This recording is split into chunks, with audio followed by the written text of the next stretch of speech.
இனிய மாலை வணக்கம். நம்முடைய தமிழ்நாடு தமிழ்ச்சங்கம், நெதர்லாந்து சூரிய தமிழ் தொலைக்காட்சி மற்றும் சென்னை ஸ்ரீ கன்னியகா மகளிர் மற்றும் கலை மற்றும் அறிவியல் கல்லூரியின் அகத்தர உறுதிக்குழுவினுடைய, அதாவது குறிப்பாக வாசவி தமிழ் இலக்கிய மன்றத்தின் சார்பாக நம்முடைய நிகழ்வு வெகு சிறப்பாக நாள்தோறும் தொடர்ந்து இலக்கியங்களில், தமிழ் இலக்கியங்களில் பேசப்பட்ட பெண் ஆளுமைகளை எல்லாம் நாம் இங்கே நினைவுபடுத்தி அவர்களை பற்றிய ஒரு அருமையான தொகுப்பை வழங்கி வருகிறோம். அதே போன்று இன்றும் நம்மிடையே மதிப்பிற்குரிய முனைவர் சா சித்ரா அவர்கள் பேச வந்திருக்கிறார்கள். இந்த நிகழ்வை தொடர்ந்து நடத்துவதற்கு ஆவண செய்து வருகின்ற நம்முடைய தமிழ்நாடு தமிழ்ச்சங்கத்தின் தலைவர் முனைவர் ரா ஹேமலதா அவர்களையும் மற்றும் நம்முடைய நிகழ்வில் தொடக்க உரை ஆற்றுகின்ற தமிழ்ச்செம்மல் கவிதை கணேசன் ஐயா அவர்களையும், பொதுச் செயலாளர் மதிப்புறு முனைவர் பொன் ஆதவன் ஐயா அவர்களையும், நமக்கு கௌரவ ஆலோசகராக வழிநடத்துகின்ற மதிப்பிற்குரிய முனைவர் நீலகண்ட பிள்ளை ஐயா அவர்களையும், நிர்வாக செயலாளர் கவிஞர் கார்த்திக் திலகன் ஐயா அவர்களையும் மற்றும் பொருளாளர் கவிஞர் பிரகாஷ் அவர்களையும், நம்முடைய கருத்தரங்க நெறியாளராக இருக்கக்கூடிய முனைவர் நா சாந்தகுமாரி அம்மா அவர்களையும் அன்புடன் வருக வருக என வரவேற்கிறோம். அதே போன்று நம்முடன் ஒருங்கிணைந்து இந்த நிகழ்ச்சியை நடத்துகின்ற மதிப்பிற்குரிய ஸ்ரீ கன்னியகா பரமேஸ்வரியின் முதல்வராக இருக்கின்ற முனைவர் நா வனஜா அம்மா அவர்களையும், அவர்களது தமிழ்துறை தலைவர் கி லக்ஷ்மி அவர்களையும் மற்றும் அவர்கள் அகத்தர உறுதி குழுவின் ஒருங்கிணைப்பாளராக இருக்கின்ற முனைவர் பா பரணிக்குமாரி அம்மா அவர்களையும் அன்புடன் வரவேற்று மகிழ்கிறோம். தற்போது இந்த நிகழ்வில் பங்கேற்பாளராக வந்திருப்பவர்களையும் பார்வையாளர்களாக வந்திருப்பவர்களையும் அன்புடன் வரவேற்று தொடக்க உரை ஆற்றுவதற்காக நம்முடைய கவிதை கணேசன் ஐயா அவர்களை அன்புடன் அழைக்கிறோம். ஐயா வணக்கம், வாங்க. நன்றி அம்மா. தமிழ் வாழ்க. இந்த சிறப்புமிகு இணைய கூட்டத்தில் இணைந்திருக்கின்ற பேராசிரியர் பெருமக்களே, ஆசிரியர் பெருமக்களே, மாணவ மணிகளே, இந்த நிகழ்ச்சியை நெதர்லாந்து சூரிய தமிழ் தொலைக்காட்சி வழியாக பார்த்து கொண்டிருக்கின்ற உலக தமிழர்களே, தமிழ்நாடு தமிழ்ச்சங்கம் மற்றும் கன்னிகா பரமேஸ்வரி மகளிர் கலை மற்றும் அறிவியல் கல்லூரி சென்னை, நெதர்லாந்து சூரிய தமிழ் தொலைக்காட்சி இணைந்து நடத்துகின்ற இந்த நிகழ்ச்சி ஒரு மாத கால நிகழ்ச்சி. இது தொடர்ச்சியாக தினமும் மாலை 7லேருந்து 8 வரைக்கும் நம்ம இந்த நிகழ்ச்சி நடத்தி கொண்டிருக்கின்றோம். அந்த வகையில் இன்றைய தொடக்க உரையில் இந்த நாட்டார் பாடல் வரிசையில் ஏற்றப்பாட்டுன்னு சொல்லுவாங்க, அதை பற்றியான ஒரு தகவலை உங்களோடு நான் பகிர்ந்து கொள்ள வருகின்றேன். ஏற்றம்னா இப்போது நமக்கு எல்லாம் இயந்திரம் வந்து விட்டது, அந்த பொத்தானை அழுத்தியதும் தண்ணி வந்துட்டு அப்படி இல்லை. ஆற்றுலையோ குளத்துலையோ ஒரு நீண்ட கவை கழி இருக்கும், அதில் ஒரு குறுக்கால ஒரு கழி இருக்கும், அதில் ஒரு கழியை பிடிச்சிட்டு ஒருத்தர் இந்த பக்கம் அந்த பக்கம் போவார். இந்த கடைசிக்கு போகும்போது அது கிணற்றில் இருக்கக்கூடிய தண்ணீரை சால் எனக்கூடிய வாளி மாதிரியான பெரிய பாத்திரத்தில் அது மேலே எழும்போம். அதை ஒருத்தர் இழுத்து விடுவார் தண்ணி பாத்தியில். அதுக்கு சில கணக்குகள்லாம் இருக்குது, அதுக்கு ஒரு பாடல்கள் இருக்குது. இந்த இத்தனை பாடல் பாடினா அன்றைக்கு இத்தனை ஏக்கர் காணினெல்லாம் நிறையும் அப்படின்றது கணக்கு. அப்படி அவங்க களைப்பு தெரியாமல் இருக்கிறது பாடுறாங்க. அதிகாலையிலே நீர் இறைக்க தொடங்கி விடுவாங்க. கீழே சாலை பிடித்து ஒருவர் கவிழ்க்க பாடலை ஒரு அடியை பாடுவார், மற்றொரு மேலே இருக்கிற இன்னொரு அடியை பாடுவார். இப்படியாக 100 சால் ஒரு பரியம்னு சொல்லுவாங்க. 1000 சால் 10 பரியம். அது 500 சால் இறைத்தால் ஒரு குழி. தஞ்சாவூர்லாம் குழின்னு சொல்லுவாங்க, 60 சென்ட் நிலம், அதுக்கு நீர் பாஞ்சிடும் அப்படின்றது ஒரு கணக்கு. இதில் நம்முடைய கம்பர் ராமாவதாரம் என்ற நூலை எழுதியவர் கவி சக்கரவர்த்தி, கல்வீர் பெரியோன் கம்பன். கம்பன் வீட்டு கட்டுத்தறியும் கவிபாடும் அம்பிகாபதியின் தந்தை. 12ஆம் நூற்றாண்டில் மாயவரம் பக்கத்தில் தேரெழுந்தூர் என்ற ஊரில் பிறந்தவர். சிலை எழுபது, சடகோபர் அந்தாதி, சரஸ்வதி அந்தாதி, திருக்கை வழக்கம், ராமாவதாரம், ஏரெழுபது, மும்மணிக்கோவை மற்றும் சில தனிப்பாடல்களை பாடியவர். அப்பேற்பட்ட சிறந்த மகாகவி நம்முடைய மகாகவி பாரதி கல்வியில் சிறந்த தமிழ்நாடு, புகழ் கம்பன் பிறந்த தமிழ்நாடு அப்படின்னு பாடியிருக்கார். அப்போனா அவருடைய புலமை எந்த அளவிற்கு பாரதியார் மெச்சி இருக்கிறார் என்பதை பற்றி நம்ம இதன் மூலம் அறிந்து கொள்ளலாம். அவர் ஒரு ஊரில் போயிருக்கிறாரு. அன்றைக்கி காலையில் நடைப்பயணம் போகும்போது பார்த்தா ஒரு ஏற்றம் இறைச்சிட்டு இருக்காங்க. ஏறக்குறைய 500வது சால் இறைச்சிட்டாங்க. அதில் மூங்கல் இலை மேலேன்னு சொன்னால் அதில் தண்ணி ஊழ்ந்து போச்சு. அதனால் அதோடு நிறுத்திட்டு அவன் வீட்டுக்கு போயிட்டான். இவர் போனவர் சிந்திக்கிறார், இது என்னடா பாட்டு பாட்டினா மூங்கில் இலை மேலே அப்படின்னா அதுக்கு மேலே என்ன இருக்குன்னு சிந்திக்கிறார். அவருக்கு ஒன்றும் தெரியல. கல்வியில் சிறந்த கம்பராச்சா இது தெரியல, யாரையும் சந்தேகம் கேட்டால் தப்பாக பேசுவாங்க, நமக்கு மதிப்பு குறைவாக காணப்படுமே அப்படின்னு யாரையும் கேட்கறதுக்கு கூச்சப்பட்டுட்டு வீட்டில் இருந்துடுறாரு. மறுநாள் காலையில் வெள்ளனை நேரமாக எழுந்திரிச்சு, ஏன்னா பாட்டு ஆரம்பிக்கும் போதே போகணும்ல, முடியும் போது போனார். அப்போ காலையிலே எழுந்திரிச்சு கிளம்பிட்டார். வெள்ளி எழும்பும் போதே போனால் அவன் பாடுறான், மூங்கில் இலை மேலே தூங்கும் பனி நீரே, தூங்கும் பனி நீரை வாங்கும் கதிரோனே அப்படின்னு பாடுறான். அப்போ தான் முழிக்கிறாரு, அட்டா என்னடா அது, மூங்கில் இலை மேலே இரவெல்லாம் பெஞ்ச பனி இருக்குது, அந்த பனி காலையில் வெயில் ஆரம்பித்ததும் சூரியன் உதயமானதும் அதில் இருக்கிறத மறைஞ்சு போகுது அப்படின்ற இயற்கை தத்துவத்தை பாடியிருக்கிறாங்க. பொதுவாக நாட்டார் பாடல்கள், நம்முடைய பாடல்கள்லாம் அனுபவத்தின் வாயிலாக சிறப்பாக அதை காலாகாலமாக நடந்து கொண்டிருக்கிற நிகழ்வுகளை வைத்து பாடியவைகள் அனுபவ பாடல்கள். அதுதான் சரியாக இருக்கும்.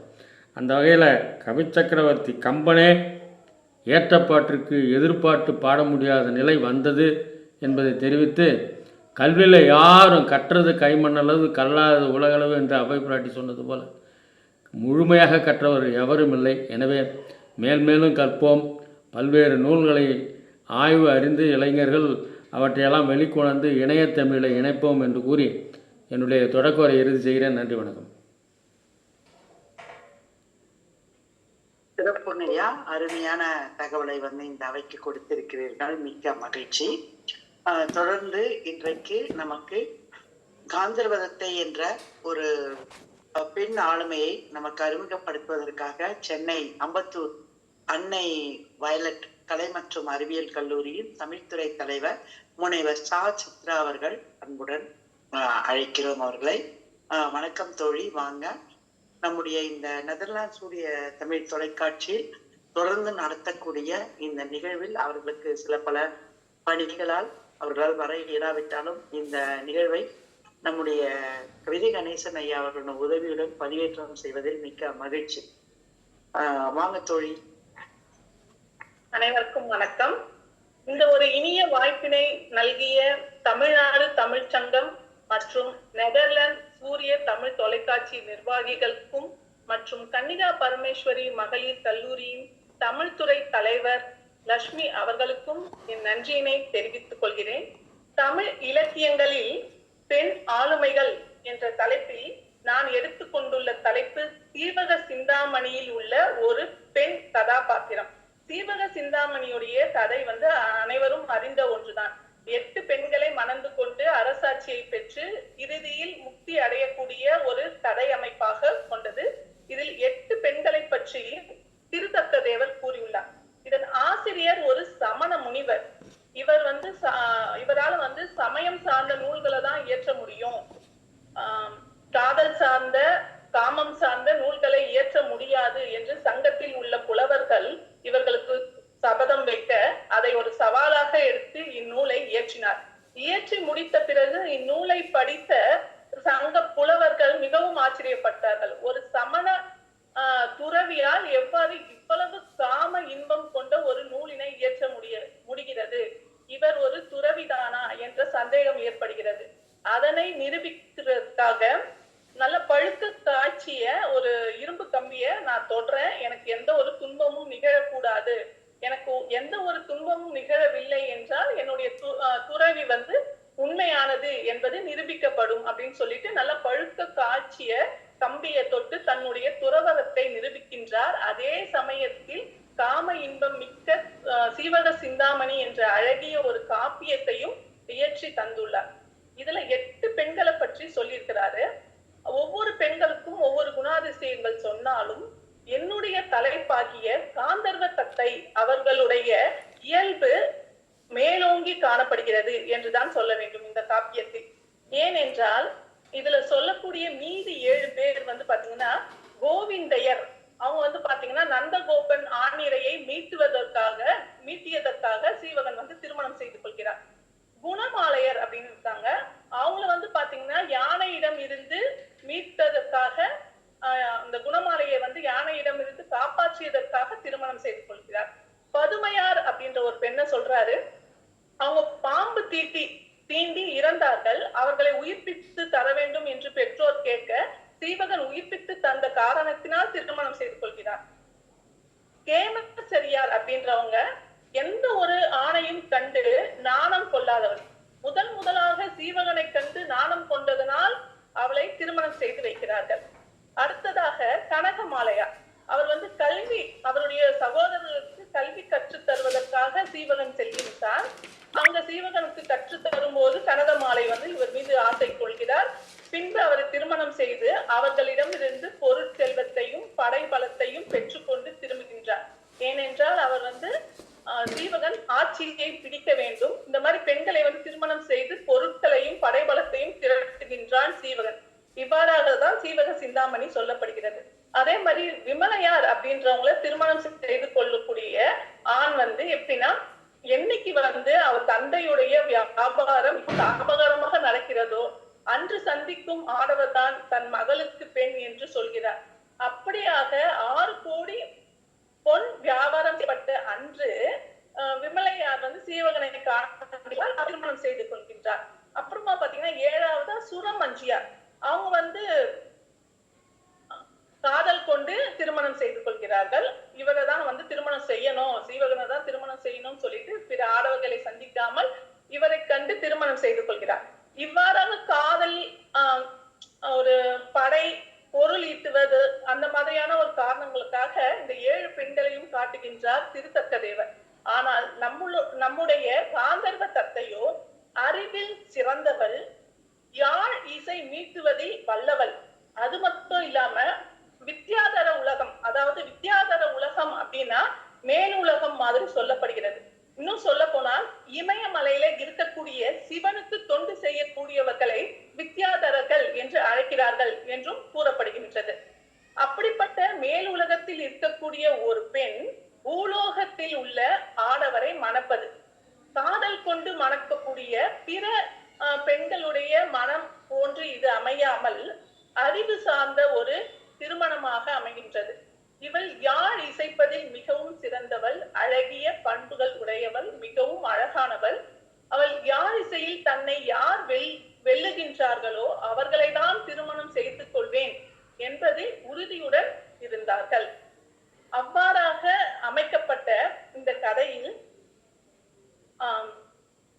இந்த கதையுடைய அமைப்பு பாத்தீங்கன்னா, இந்த கதையை பாத்தீங்கன்னா அந்த காந்தர்வ தத்தையுடைய அறிவும் அவளுடைய அழகும் வந்து இந்த காந்தர்வ தத்தை இல்லம்பகத்தில் அழகாக சொல்லப்பட்டு வருகின்றது. இதுல முக்கியமான கதாபாத்திரம் அப்படின்னு சொன்னா, ராசமாபுரத்தில் கந்துக்கடனுடைய நெருங்கிய ஒரு தோழன் இருக்கிறாரு. அவர் பேர் வந்து பாத்தீங்கன்னா சீதத்தன். அவருடைய மனைவி பதுமை. இருவர்களுக்கும் வந்து குழந்தையே இல்ல. சரி, குழந்தை இல்லாத கஷ்டத்தை வந்து நம்ம போக்கணும், அப்படியே இங்கே இருந்தா ரொம்ப கஷ்டமா இருக்கும், வெளிநாடு எல்லாம் போனா நமக்கு கொஞ்சம் கருத்து வந்து மாறும், மன வருத்தம் போகும் சொல்லிட்டு அவர் அடிக்கடிக்கு என்ன பண்ணுவாராம், கப்பல் எடுத்து வெளிநாடு வெளி தீவுகளுக்கு சென்று பொருள் ஈட்டு கொண்டு வருவதை வழக்கமாக வைத்துக் கொண்டிருக்கின்றார் நம்முடைய சீதத்தன் அப்படின்றவர். அந்த மாதிரி தான் மட்டும் தனியா போகாம தன் நண்பர்களையும் சேர்த்து கொண்டு படகுகளில் செல்கின்றார். சென்று ஒரு தீவில் அடைகின்றார். தேவையான மணிகள் பொருட்கள் அனைத்தும் பெறப்படுகிறது. சிறிது நாள் வந்து இன்பமாக இருந்து அங்க தீவில் இருக்கக்கூடிய மன்னர் வந்து நல்லா கவனிச்சு இவர் அனுப்புறாங்க. எல்லா பொருட்களையும் கொண்டு மகிழ்ச்சியோடு களம் ஏறுகின்றார் நம்முடைய சீதத்தன். ஏறிக்கொண்டு வரும் பொழுது திடீரென்று வந்து சூறை காற்று அடிக்கின்றது, மின்னல் மின்னுகின்றது, மழை கொட்டி என கொட்டி களமானது கவிழ்ந்து விடுகின்றது. ஒரே ஒரு சின்ன ஒரு துண்டு மரத்தை பிடித்து கொண்டு அப்படியே கொஞ்சம் கொஞ்சமா கரை சேர்க்கின்றார் சீதத்தன். ஒரு மணல் மேடு மாதிரி இருக்கு, அது மேல ஏறி நின்று யாராவது வந்து நம்மளை காப்பாத்துவாங்களா அப்படின்னு நினைக்கிறாரு. அது மட்டும் இல்லாம தன் நண்பர்களுடைய நிலை என்ன ஆனது, நம்ம ரொம்ப கஷ்டப்பட்டு கொண்டு வந்த பொருட்கள் எல்லாம் இப்படி கடல்லையே போயிடுச்சு, அதெல்லாம் கொண்டு வருவோம் சொல்லிட்டு வீட்டுல மனைவி காத்திருப்பாங்களே, அவங்க நிலையெல்லாம் நினைச்சு ரொம்ப வந்து கஷ்டப்படுறாரு. அது மட்டும் இல்லாம கண்ணுக்கு எட்டின தூரம் வந்து வெறும் தண்ணியாதான் இருக்கு. இங்க வந்து நம்மள வந்து யார் காப்பாத்துவாங்க அப்படின்னு சொல்லிட்டு அவர் யோசிச்சுட்டே இருக்கும்போது திடீர்னு ஒரு ஆள் வந்து அங்க வராங்க. அவங்கதான் யார் அப்படின்னு பாத்தீங்கன்னா, வித்யா தர உலகத்தில் இருந்து தரன் அப்படின்ற கூடிய ஒருத்தர் வராரு. வந்துட்டு சொல்றாரு, நீ கவலைப்படாத, உனக்கு நீ இழந்த எல்லா பொருட்களும் உனக்கு கிடைக்கும், உன் நண்பர்களும் கிடைப்பாங்க. ஆனா நீ என்னோட வா, உனக்கு ஒரு மன்னரை வந்து நான் அறிமுகம் செய்கிறேன் அப்படின்னு சொல்லி கூப்பிடுறாங்க. அவரும் என்ன பண்றாரு, இவரோட சேர்ந்து அவர் சொல்றாரு, என்னுடைய மனைவி வந்து ரொம்ப கற்புடையவள், ரொம்ப கடவுள் பக்தி கொண்டவள், அவளோட வேண்டுதல் தான் வந்து என்னை காப்பாத்தி இருக்கு அப்படின்னு சொல்லிட்டு ரொம்ப மகிழ்ச்சியாக அவரோடு ஏறி செல்கின்றார்கள். இது மட்டும் இல்லாம சீவக சிந்தாமணியில் அந்த பாடல்ல சொல்றாங்க, ஒரு ஆடு கிடாய் மீது இருவரும் ஏறிக்கொண்டு பறந்து செல்வதாக. வித்யாதர உலகத்தில் வாழக்கூடியவர்கள், மாயாஜாலம் செய்யக்கூடியவர்கள், நிறைய மந்திரங்கள் செய்யக்கூடியவர்கள், அறிவில் சிறந்தவர்களாக விளங்குவார்கள் என்று கூறப்படுகிறது. அதே மாதிரி காந்தர்வ தத்தை அப்படின்றது காந்தர்வ மனம். காந்தர்வ மனம் அப்படின்னா இப்ப சொல்லணும்னா நம்ம காதல் திருமணத்தை சொல்லலாம். சரிங்களா? விரும்பக்கூடிய ஒருவரை பெற்றோருடைய சம்மதத்திற்காக காத்து கொண்டு இருக்காமல் தானாகவே திருமணம் செய்து வாழக்கூடியது. இவ்வாறான ஒரு திருமண முறைதான் காந்தர்வ தத்தை இருக்கக்கூடிய வித்யாதர உலகத்துல நடைபெறுது. ஆனா அந்த பெண் அப்படிப்பட்ட ஒரு பெற்றோர்கள் தெரியாத ஒரு திருமணத்தை செய்து கொள்ளாமல், பெற்றோர்கள் அது ஜாதகம் பார்த்து அவளுக்கு பொருத்தமாக இருக்கக்கூடிய இடத்தில் திருமணம் செய்து கொள்கின்றார். இப்படியான ஒரு ஒழுக்கமான ஒரு பெண்ணாக காந்தர்வ தத்தை காணப்படுகின்றார். அதாவது அந்த சமுதாயத்திலேயே வந்து நீங்க பாத்தீங்கன்னா திருமணம் அப்படின்றது பெரும்பாலும் இந்த களவு மனம், காதல் மனமாக இருக்கும் பொழுது அந்த பெண் அறிவில் சிறந்தவள், நல்ல சிந்தனை உடையவள் ஆகியால் பெற்றோரின் சம்மதத்துடன் பூலோகம் வந்து நம்மளுடைய தலைவன் சீவகனை திருமணம் செய்து கொள்வதாக இந்த கதையில சொல்றாங்க. இப்ப அந்த தரன் அப்படின்றவர் என்ன சொல்றாரு, என்னுடைய மன்னர் கிட்ட கூட்டிட்டு போறேன், அங்க வந்து உனக்கு எல்லா பொருளும் கிடைக்கும் சொல்லிட்டு ஒரு ஆட்டுக்கிடாயில போறாங்க. அது வந்து பறக்கக்கூடிய ஒரு விமானம் போன்று இருக்கு. நம்ம ஏற்கனவே இதுலயே ஆரம்பத்துல பாத்தீங்கன்னா ஒரு மயில் பொறி அப்படின்ற ஒரு விமானத்துலதான் நம்ம சீவகனுடைய தாய் சுடுகாட்டுல இறக்கி விடப்படுவாங்க. அந்த மாதிரி அறிவியல் கருத்துக்களும் இந்த சீவக பெண்ணை வந்து நீங்க மண்ணுலகத்துக்கு அழைத்து சென்று அவளுக்கு ஏற்ற தகுதியான, இவளுக்கு வந்து நல்ல அறிவு இருக்கு, யாழ் இசை திறமை இருக்கு, அவளை யாழ் இசையில் போட்டியிட்டு வெல்லக்கூடிய ஆண்மகனுக்கு திருமணம் செய்து வைக்க வேண்டும் அப்படின்னு சொல்றாரு. இவரும் என்ன பண்றாரு, அதற்கு சம்மதிக்கிறார். அந்த மாதிரி வந்து இன்னொரு முக்கியமான கருத்து இதுல என்ன சொல்வாரு, இவர் வந்து மன்னர், அந்த சீதத்தன் வந்து பாத்தீங்கன்னா ஒரு வணிகர். சரிங்களா? ஜாதி வேறுபாடு எல்லாம் நமக்கு தேவையில்லை, நான் மன்னன் நீ வணிகன்ற வேறுபாடுலாம் இல்லை, நம்ம எல்லாரும் சமந்தான் அப்படின்னு சொல்வாரு. அது மட்டும் இல்லாம தன் மகளுக்கும் வந்து என்ன சொல்றாரு, எந்த மதத்துல எந்த ஒரு சாதியில இருந்தாலும் பரவாயில்ல, நீங்க மகனை பார்க்கலாம், அவருக்கு தேவை. அவங்களுடைய தோழி தீனாபதி அப்படின்னு ஒரு தோழியும் உடன் அழைத்து கொண்டு நீ வந்து சீதத்தன் சொல்ற மாதிரி எல்லாமே வந்து செய்யணும், ஒழுங்கா இருக்கணும், அப்படியே அட்வைஸ் எல்லாம் பண்ணி அனுப்புறாங்க.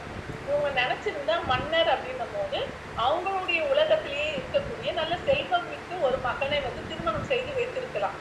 ஆனால் தன்னுடைய மகனுடைய செல்வத்தையும் சாதியையும் பார்க்காமல் அறிவை மட்டுமே பார்த்து அறிவுக்கு ஏற்ற மகனை தேர்வு செய்ய வேண்டும் என்று அனுப்புகின்றார்கள்.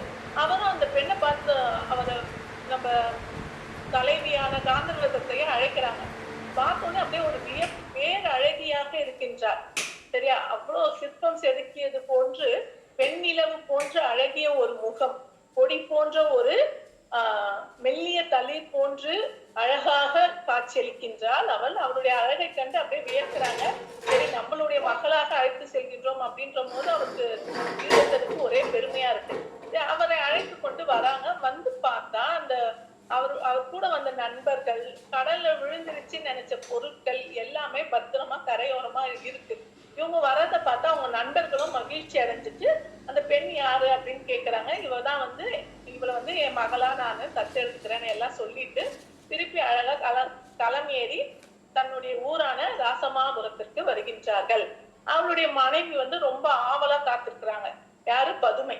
இந்த மாதிரி ஊரே வந்து என்ன சொல்றாங்க, உங்களுடைய கணவர் வந்து ஒரு பெண்ணோட வந்திருக்கிறாரு, உங்க பெண்ணோட வந்திருக்காங்க அப்படின்னு சொல்லிட்டு ஊர்ல இருக்கிறவங்க எல்லாம் தப்பா பேசுறாங்க. ஆனா தன்னுடைய மனைவி மட்டும் என்ன சொல்றாங்க, தன் கணவர் வந்து அப்படிப்பட்டவர் அல்ல. இதுல வந்து 3 விதமான கதாபாத்திரங்கள் சொல்லப்படுது. ஒண்ணு வந்து பாத்தீங்கன்னா காந்தர்வ தத்தை, இன்னொன்னு வந்து பெண் ஆளுமைகளுக்கு சொல்றேன் காந்தர்வ தத்தை, இன்னொன்னு பதுமை. பதுமையும் பாத்தீங்கன்னா தன்னுடைய கணவன் மீது ஒரு நம்பிக்கை உடையவளாக, நல்ல ஒரு இல்லத்தரசியாக அந்த காந்தர்வ தத்தை இளம்பகத்துல காட்சிப்படுத்தப்படுகின்றார் பதுமை அப்படின்றவங்களும். இந்த தாரிணி அப்படின்றவங்களும் தன்னுடைய மகளுடைய வாழ்க்கை சிறக்க அவளை வந்து வேறொரு உலகத்திற்கு மன தைரியத்துடன் அனுப்பக்கூடிய ஒரு பெண்ணாகவும் அங்க அந்த தாரணி அப்படின்றவங்க காட்டப்படுகின்றார்கள். இவ்வாறாக இங்கு காட்டக்கூடிய பெண் கதாபாத்திரங்கள், அதாவது காந்தர்வ தத்தை இளம்பகத்தில் காட்டக்கூடிய பெண் கதாபாத்திரங்கள் அனைத்தும் அறிவு, தைரியம், ஒழுக்கம் கொண்டவர்களாக இருக்கின்றார்கள். இந்த மாதிரி எல்லாரும் வந்து தப்பா பேசுறாங்க. அவன் மட்டும் நம்பவே இல்லை. வீட்டுக்கு வந்தவொடனே எந்த ஒரு கேள்வியும் கேட்காம அவங்கள இன்முகத்தோடு வரவேற்று உள்ள வந்து கூப்பிடுறாங்க. ஆனா இவருக்கே வந்து என்னது, ஒரு கேள்வியும் கேட்க மாட்டாங்களே அப்படின்னு ஒரு உள்ளுக்குள்ள ஒரே உறுத்தலா இருந்துட்டு சொல்றாங்க. நடந்ததெல்லாம் சொல்லிட்டு இவதான் இதுக்கப்புறம் தன்னுடைய மகள் அப்படின்னு சொன்னோடனே அவங்களுக்கு ரொம்ப வந்து சந்தோஷமாயிடுச்சு. ஏன் அப்படின்னு கேட்டீங்கன்னா, ரொம்ப வருஷமா அவங்க வந்து என்னது குழந்தை இல்லாம இருந்திருக்காங்க. அவளுக்கு வந்து ஒரு பெண் குழந்தை இருக்கணும், நம்மளோட கணவர் கொண்டு வரக்கூடிய முத்து மாணிக்கங்கள் எல்லாத்தையும் அந்த பெண்ணுக்கு போட்டு அழகு பார்க்கணும் அப்படின்ற ஆசையெல்லாம் ரொம்ப அதிகமா இருந்தது. அதனால வந்து அந்த பெண் பிள்ளை வந்தோடனே அவர் ரொம்ப மகிழ்ச்சி அடைகிறாரு. இந்த மாதிரி அவளுக்கு வந்து நம்ம தான் வந்து யாழிசையில சிறந்த ஒரு அரசரை வந்து தேர்வு செய்யணும் அப்படின்னு சொல்றாங்க. இதுக்கு நம்ம என்ன பண்ணோம், ஃபர்ஸ்ட் ராசமாபுரத்துல இருக்கக்கூடிய மன்னர் கிட்ட அனுமதி வழங்கணும், கேட்கணும். அதனால அங்க போறாரு. போயிட்டு என்ன பண்றாரு, மன்னர் கிட்ட கொண்டு வந்த பொருட்கள் எல்லாம் கொடுத்து இந்த மாதிரி நடந்த எல்லா சம்பவத்தையும் சொல்லி நம்ம வந்து திருமணம் செய்து வைக்கணும். அப்படி நம்ம திருமணம் செய்து வைத்தால் என்ன லாபம் அப்படின்னு சொல்றாரு. அப்பதானே மன்னர் ஒத்துப்பாரு. இந்த மாதிரி நம்ம அந்த பெண் வந்து வித்யாதர உலகத்துல இருந்து வந்திருக்காங்க, நம்ம அந்த பெண்ணுக்கு வந்து திருமணம் செய்து வைத்தால் நம்ம வித்யாதர உலகத்துக்கும் நமக்கும் ஒரு நல்ல ஒரு தொடர்பு கிடைக்கும், சரிங்களா? அவங்களுடைய உதவிலாம் நமக்கு கிடைக்கும், நல்ல ஒரு செல்வந்தரா நம்ம மாறலாம் அப்படிலாம் சொல்லிட்டு எடுத்து சொன்னோடனே அவரும் ஒத்துக்கிறாரு. ஆனா அவருக்கு என்னன்னா, அவரே வந்து திருமணம் செஞ்சுக்கணும் அப்படின்றதுதான் ஆசையா இருக்கு. யார? காந்தர்வ தத்தைய. ஆனா அவரால் யாழிசைய வந்து மீட்கிற அறிவும் இல்ல, வயதும் இல்லைன்ற காரணத்தினால அமைதியா இருந்துடுறாரு. உடனே நம்மளுடைய அனுமதி பெற்றவுடன் இந்த சீதத்தன் என்ன பண்றாரு, எல்லாருக்கும் வந்து அறிவிக்கிறாரு. அந்த போட்டி நடைபெறதுக்கான மண்டபத்தையும் எல்லாத்தையும் தயார் செய்யறாங்க, ரொம்ப பிரம்மாண்டமா தயார் செய்யறாங்க. தயார் செய்துட்டு முரசறிவிக்கிறாங்க. என்ன அப்படின்னா, இந்த மாதிரி இவர் வந்து யாழ் இசைப்பாரு, அவரை போட்டியில் வெற்றி கொள்பவர்கள் அவர்களை திருமணம் செய்து கொள்ளலாம் அப்படின்னு அறிவிச்சிடுறாங்க. எல்லா ஜனங்களும் வந்து அங்க வந்து சேர்ந்துடுறாங்க. அப்படியே என்னது தேனீக்கள் வந்து அப்படியே பூவை மொய்க்கிற மாதிரி அந்த மண்டபத்துல அவ்வளோ ஜனங்க கூட்டமா வந்துடுறாங்க. அதே மாதிரி வந்துட்டு இப்ப காந்தர்வ தத்தையை பாக்குறதுக்காக தான் இந்த கண்களே இருக்கு அப்படின்ற அளவுக்கு அங்க ஒரு பேரழகியா இருக்கிறாங்க. போட்டியில், ஏன்னா எல்லாரும் போட்டியில கலந்துக்க முடியாது. யாழ் மீட்டக்கூடிய திறமை இருக்கிறவங்க தான் போட்டியில கலந்துக்க முடியும். ஆனா அதுல நிறைய பேர் என்ன, காந்தர்வ தத்தையை பார்த்தா மட்டும் போதும் அப்படின்றதுக்காக அங்க வந்து கூட்டங்கள் வந்து சேருது. ஒவ்வொருத்தரா வந்து யாழை இசைக்கிறாங்க. அப்ப நம்மளுடைய காந்தர்வ தத்தையுடைய தோழி இருக்காங்களே வீணாபதி, அவங்க என்ன ரூல்ஸ் போடுறாங்க அப்படின்னா, நம்ம அம்பிகாபதி அமராவதியில ரூல்ஸ் போடுவாங்கல்ல, அதே மாதிரி இங்கேயும் வந்து ஒரு விதிமுறையை வந்து விதிக்கிறாங்க.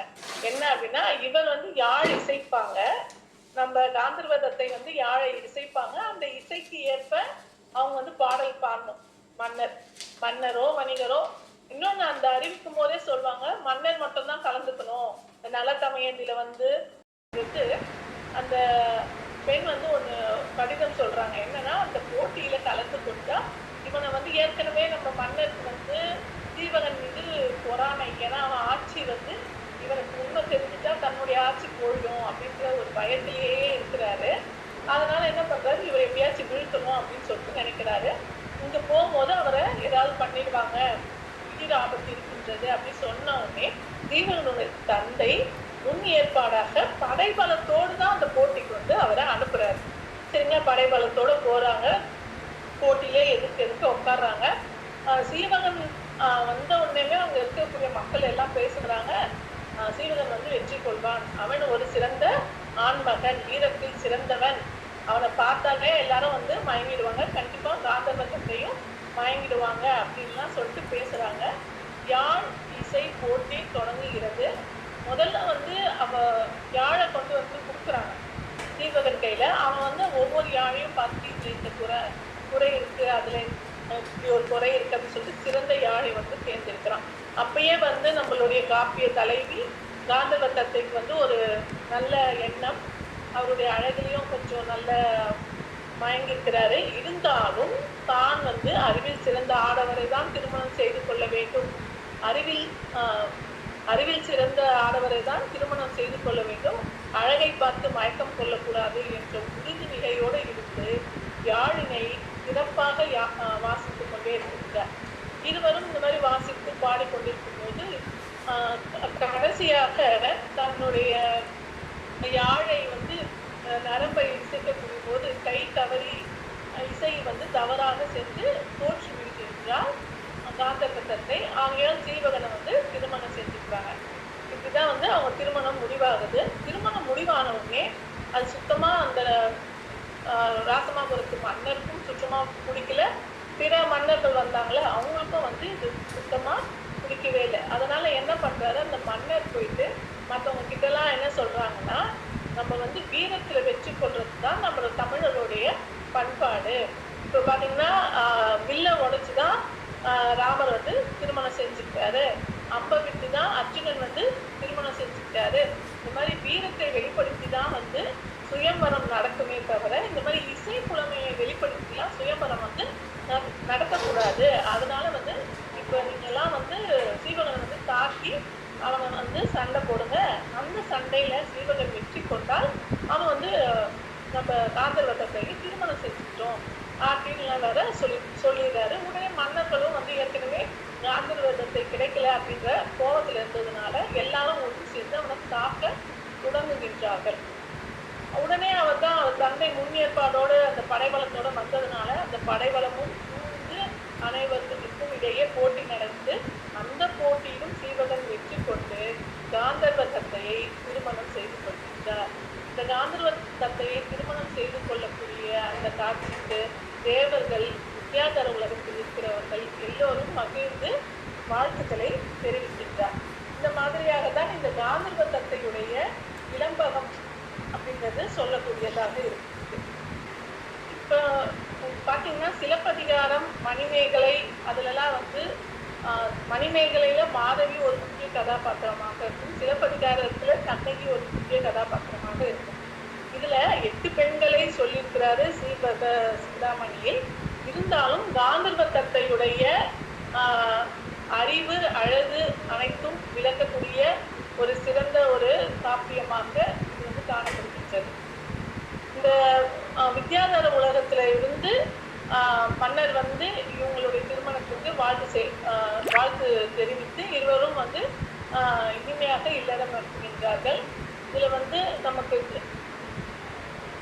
இந்த சீவக சிந்தாமணியில் காந்தர்வ தத்தை இளம்பகத்தின் மூலமாக நம்ம அறியக்கூடிய கருத்து வந்து என்ன அப்படின்னு பார்த்தீங்கன்னா, அறிவில் அறிவு மிக்கவரை திருமணம் செய்து கொள்ள வேண்டும், சாதி முக்கியம் அல்ல, ஒழுக்கத்தோடு இருக்க வேண்டும். இந்த ஒரு கதையை சொல்லக்கூடியதுதான் இந்த காந்தர்வ தத்தை இளம்பகம்.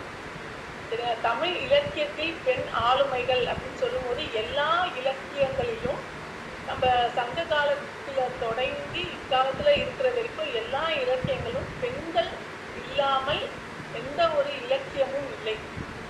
பெண் படைப்பாளிகளாக நம்ம பார்த்தோம் அப்படின்னு பார்த்தீங்கன்னா வேணா எண்ணிக்கை குறைவாக இருக்கலாம், சரிங்களா? காப்பியங்களாகட்டும், இலக்கியங்களை படைச்சவங்களுடைய எண்ணிக்கை அப்படின்னு பார்த்தா ஆடவரோட பெண்கள் வந்து குறைவாக இருக்கலாம். ஆனால் ஒவ்வொரு இலக்கியத்திலும் இருக்கக்கூடிய பெண்களின் ஆளுமை பார்த்தீங்கன்னா ஆணுக்கு நிகராக பெண்ணுடைய ஆளுமைகள் எல்லா இலக்கியங்களிலும் காணப்படுகின்றது.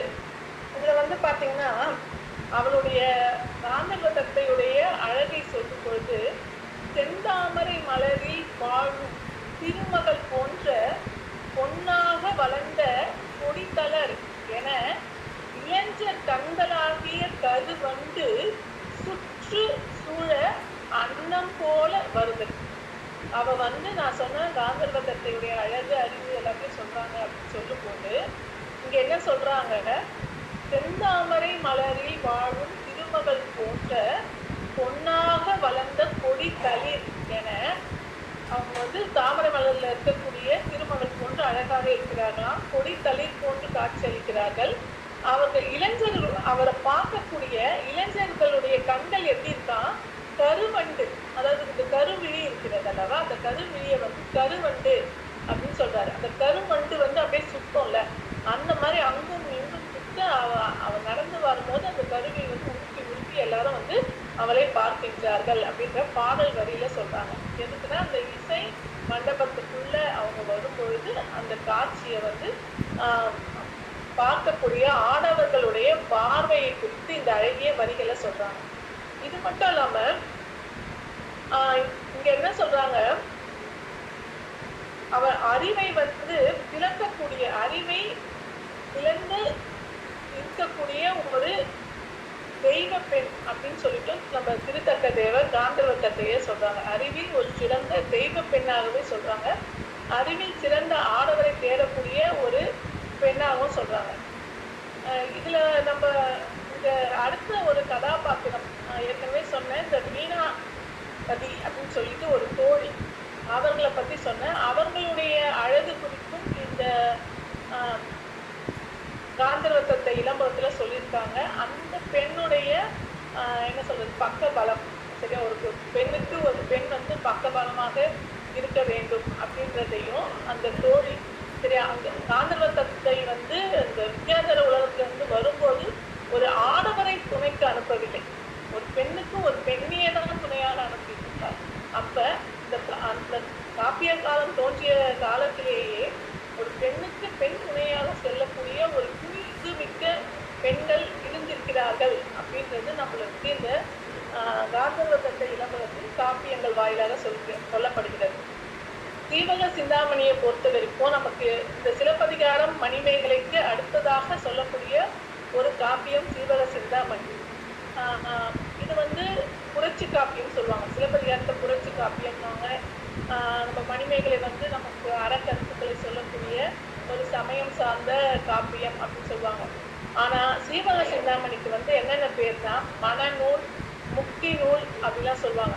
8 பெண்களை மணந்ததுனால மனநூல், 8 பெண்களையும் மணந்து திருமணம் செய்து கொண்டு கடைசியாக வந்து அவர் வந்து துறவரம் மேற்கொள்றார். அந்த 8 பெண்களோடு சேர்ந்து துறவரம் மேற்கொள்கிறார். இவ்வாறாக இந்த சீவக சிந்தாமணி அறம், பொருள், இன்பம், வீடு அப்படின்னு, ஏன்னா முக்தி கடைசி நிலை வீடு பேர். இந்த வீடு பேர் வந்து பல இலக்கியங்களில் சொல்லப்படாமல் இருக்கப்படும். ஆனால் வந்து நம்மளுடைய சீவக சிந்தாமணியில் திருத்தக்க தேவர் அறம், பொருள், இன்பம், வீடு என்று சொல்லக்கூடிய 4 கருத்துக்களையும் சேர்த்து நமக்கு அந்த கதையை வந்து கொண்டு சென்றிருக்கிறார். மனநூல், காமநூல் அப்படின்னு சொன்னாலும் இது முழுமையாக நாம் படிக்கும் போது இது நமக்கு வந்து பல அரிய கருத்துக்கள் வந்து நமக்கு தெரிகின்றது. அந்த காலத்தில் இருந்த மக்களுடைய வாழ்க்கை, சீவகனுடைய வீரம், அவருடைய வந்து திறமை, அவர் வந்து ஆட்சியை பிடிப்பதற்காக 8 பெண்களிடமிருந்து எவ்வாறு உதவி பெற்றார்.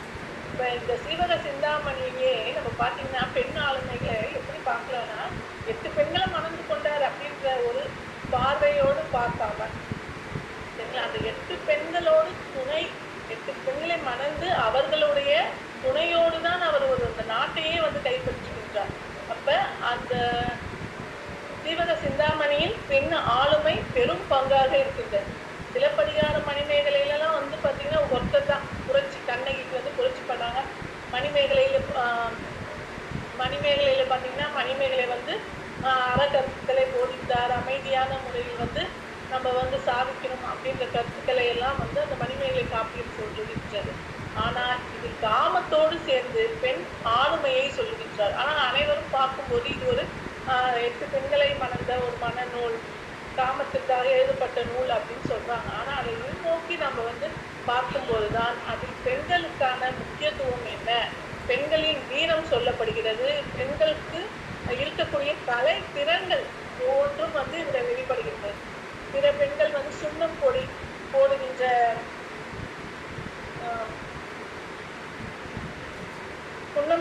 சுண்ணம் பொடியில வந்து சிறந்தவர்களாக, அழகாக வரையக்கூடியவர்களாக சொல்லப்படுகிறார்கள்.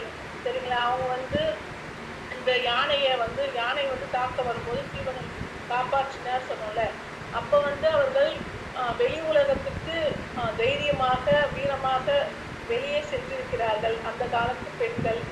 சரிங்களா? இப்ப இருக்கிற மாதிரியே தான் வந்து இப்ப நடுவுல தான் வந்து நமக்கு பெண்கள் வந்து அந்த பெண்களை வீட்டுக்குள்ளேயே பூட்டி வைக்கணும், வெளியே போகக்கூடாது, அந்த மாதிரியான முறைகள் வந்து இடைக்காலத்தில் தோன்றியதுதான். இப்பொழுது பெண்கள் எந்த அளவுக்கு சுதந்திரமாக இருக்கிறார்களோ அந்த அளவுக்கு அதை விட சுதந்திரமாகவே வந்து நம்ம பழைய காலங்களில் காப்பிய காலங்களாகட்டும், சங்க இலக்கிய காலங்களாகட்டும் பெண்கள் வந்து மிகவும் சுதந்திரமாக இருந்தார்கள். பல இடங்களுக்கு தனியாக சென்றார்கள். திணை காவல் காப்பதில் அனைத்திலும் வந்து பெண்களுடைய பங்கு இருந்தது. பெண்கள் வந்து ஆடவருக்கு பக்கபலமாக இருந்தார்கள். இப்பொழுது போலவே தன்னுடைய திருமணத்தை முடிவு செய்து தான் தேவையான மணமகனை தேர்வு செய்யக்கூடிய உரிமை நமக்கு அந்த காலத்திலேயே வந்து காப்பியங்களாகட்டும் சங்க இலக்கியங்களாகட்டும் பல இடங்களில் இந்த சுயம்பரம், நான் ஏற்கனவே சொன்ன மாதிரி இந்த நலத்தமையில சுயம்பரம் நடந்துட்டு, நம்ம ராமன் அவருடைய இதுல சுயம்பரம், லக்ஷ்மணன் எல்லாத்துலயுமே வந்து இங்க பாத்தீங்கன்னா பெண்ணுக்கு முதன்மை இடம் கொடுக்குறாங்க. இடைப்பட்ட காலத்துல தான் வந்து பாத்தீங்கன்னா ஆடவர் வந்து போயிட்டு பெண்ணை பாக்குறது, திருமணம் செய்து கொள்ளக்கூடியது, அந்த மாதிரி முறைகள் இருந்தது. தமிழ்நாடு தமிழ் சங்கம், நெதர்லாந்து சூரிய தொலைக்காட்சி நிறுவனம், முக்கியமாக கன்னிகா பரமேஸ்வரி மகளிர் கல்லூரியின் தமிழ்துறை தலைவர் லட்சுமி அவர்கள் அனைவருக்கும் இந்நேரத்தில் நன்றி சொல்ல கடமைப்பட்டுள்ளேன். ஒரு பெண் ஆளுமைகள் பற்றி ஒரு பெண்ணாக பேசுவதில் மிகுந்த பெருமை கொள்கிறேன். நன்றி, வணக்கம். சிறப்புங்க தோழி. இந்த மீண்டும் கிடைத்த அந்த மணித்துளிகளில் இன்னும் அரிய தகவல்களை எல்லாம் நீங்கள் கூறியிருக்கிறீர்கள். மிக்க மகிழ்ச்சி. நன்றிங்க தோழி. சிறப்பாக இன்று நம்முடைய அன்னை வயலட் கலை மற்றும் அறிவியல் கல்லூரியின் தமிழ்துறை தலைவராக வெகு சிறப்பாக தமிழை உள்வாங்கியிருக்கின்ற நம்முடைய முனைவர் புத்ரா அவர்கள் நமக்கு அருமையாக காந்தர்வ தத்தை என்ற சிவக சிந்தாமணியில் இருக்கக்கூடிய ஒரு முக்கியமான பெண் ஆளுமையை அறிமுகப்படுத்தி அவரை சார்ந்து பல்வேறு விடயங்களை இங்கு எடுத்து கொடுத்திருக்கிறார்கள். அதற்காக அவர்களுக்கு நம்முடைய தமிழ்நாடு தமிழ்ச்சங்கம், நெதர்லாந்து சூரிய தமிழ் தொலைக்காட்சி மற்றும் ஸ்ரீ கன்னிகா பரமேஸ்வரி கலை மற்றும் அறிவியல் கல்லூரியின் சார்பாக மனமார்ந்த நன்றிகளை தெரிவித்துக் கொள்கிறோம். அதே போன்று இந்த நிகழ்வினை ஏற்பாடு செய்த நம்முடைய 3 அமைப்புகளும் மனமார்ந்த நன்றியை கூறி நிகழ்ச்சியின் தொடக்க உரையாற்றி பல செய்திகளை சொல்லி வருகின்ற நம்முடைய மதிப்பிற்குரிய தமிழ்ச்செம்மல் கவிதை கணேசன் ஐயா அவர்களுக்கும் மனமார்ந்த நன்றியினை பதிவு செய்து இந்த பார்வையாளர்களாக வந்திருந்த அனைவருக்கும்